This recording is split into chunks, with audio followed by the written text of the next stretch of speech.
everybody, welcome to Life Behind the Cover. I'm Taylor and today we're going to talk about bullet journal spreads for reading as well as tracking your reading. So I did try to film this video last night. Unfortunately this is what happened when I did that. I burnt myself and it super hurts. Oh, I have an ice pack on my finger. I burnt it really bad. Burnt the shit out of it. Yeah, so I burnt my hand on a curling iron of my sister's, which I didn't know was hot.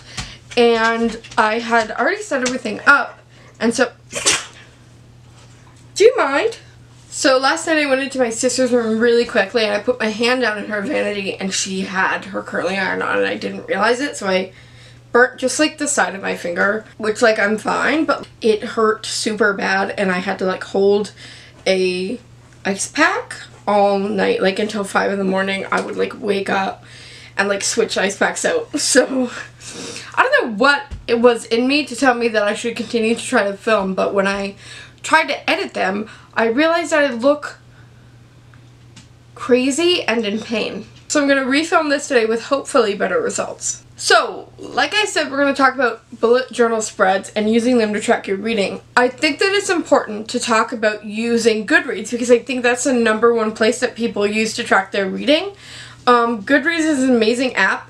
I'm going to assume that you know what Goodreads is. If you don't, I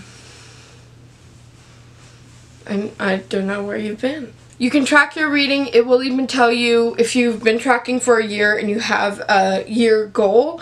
It will like show you your yearly spread at the end of the year, which is super cool too.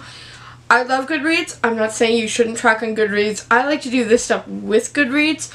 So I just thought it would be important to get that out there. So Goodreads is totally fine. We're just specifically talking about tracking your reading using bullet journal spreads, or if you don't have a bullet journal like spreads. I myself don't use a bullet journal. I did try a couple of years ago to use a bullet journal.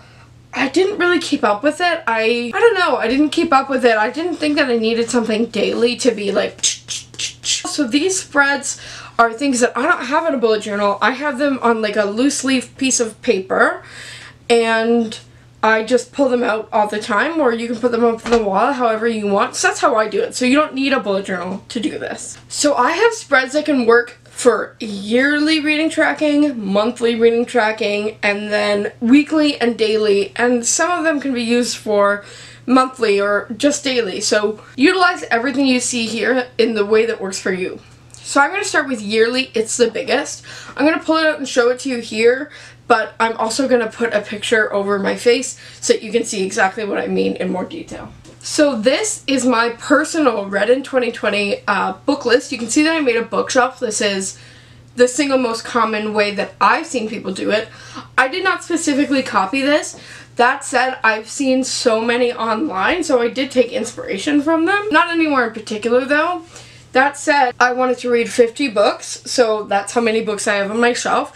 Put some knickknacks in and stuff because they didn't fit everything, and I want to point out what I have at the bottom here. I think that a lot of people have different ways of coloring in their books as they complete them. I think I've seen people do them by month and things like that. For me personally, I thought that one of the best options for me was to color the books based on the rating I had for them. So at the bottom of my bookshelf, that's not a shelf of books I've read, that is my legend. So I have 1 star, 2 star, 3 star, 4 star, and 5 stars, and I have them all colored. So when I read a 5 star and I fill in that book, I know exactly what color to fill in my book. I use cardstock personally. You don't have to use it. I use it because I like to use alcohol markers. And for those of you who might do that, if I flip it over in the back, I'm not going to show a picture of this, but I've written which colors each of them are. So I know, okay, so my 4 star is P3, so I can go and get P3 and use that to color in the book so they all look nice and the same color and I don't make mistakes that way.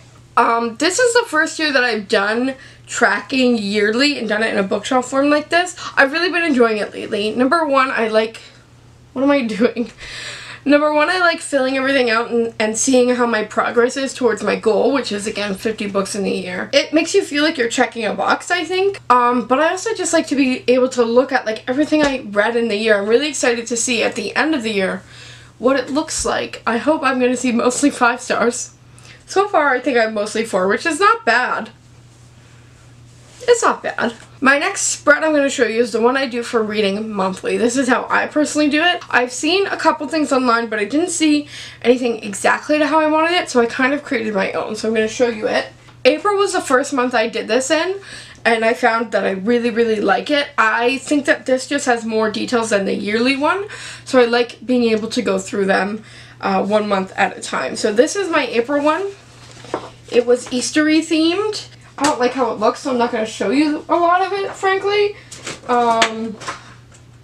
My main one, however, I love. I made it Star Wars theme. I'm a big nerd that way. So you can see along the top, I do books as I finish them. Basically May. And then so I have 3 categories. So I have book, ratings, and date finished. You can add as many categories here if you want. If you like a date start, for me that wasn't something I really cared about, but if you want that, there's tons of room to fit that here. You can fit like a row of just a small comment if you want to make one. And then along the bottom I have my reading goals for the year and for this month. So it said April goal was for 5 books. Did I complete it? I did. 2020 reading challenge, at the start of the month I was at 14 out of 50, and at the end of the month I was at 20 out of 50. I haven't created June's yet. Been slacking on that front a little bit. I'm gonna move all that stuff. I don't know why I was shoving it where you could see it in camera. Bad choices. Okay, so my next trackers I have all in one page because they are smaller to showcase, and also they can be used for weekly, daily. Some of them you can use them monthly, and I just wanted to show you different ways you can incorporate tracking your reading to your bullet journal or anything else that you're doing. I'm going to just show it to you really quickly. These are all the ones that I've come up with, and then we'll talk through it. So the top one is a way to chart your pages that you've read every day. You can use these charts for months or for days. It's kind of up to you. For those of you who have watched Books in Lala, she does this kind of thing in her bullet journal, and when she was doing videos showing her bullet journal, she showed this, so that's where I got the inspiration for this. I've seen other things online for it, but this was where I originally saw it. I'd also like to add that if you're a writer like me, you can use this for pages written in 1 day. It's probably not going to go up to 130 like this one does, but it can be used for the same kind of thing. I'm going to next move on to my dailies, where I showed you how you could add a reading into your dailies. So it tends to be like a yes I read or no I read until the end. So the first one, I've seen a lot of people track water, so I wanted to add that next to it, just so you can see if you did it that way, how it would look into it, and it's basically, did you read, and a checkbox if you did. My next one has a yes and a no that you would fill in depending on if you read or didn't, and then the amount of pages that you did. So you could write your pages there, and also track them in the grid or chart, or you could just write your pages there. My final one on the bottom I got from Boho Berry on YouTube, so I'm going to link her below.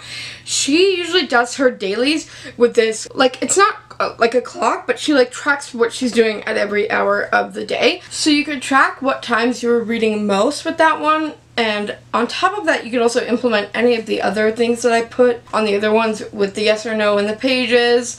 Well, that's all I have for you today. If you guys have any other ways that you track your reading, I'd love to see so down below. I'm kind of like obsessed with bullet journal spreads, even though I don't have a bullet journal, and I find myself like diving into bullet journal YouTube, which is like a very organized and artful place, and I am neither of those things. So please leave a like if you liked it, and subscribe if you want to see more of this kind of content. Have a great day!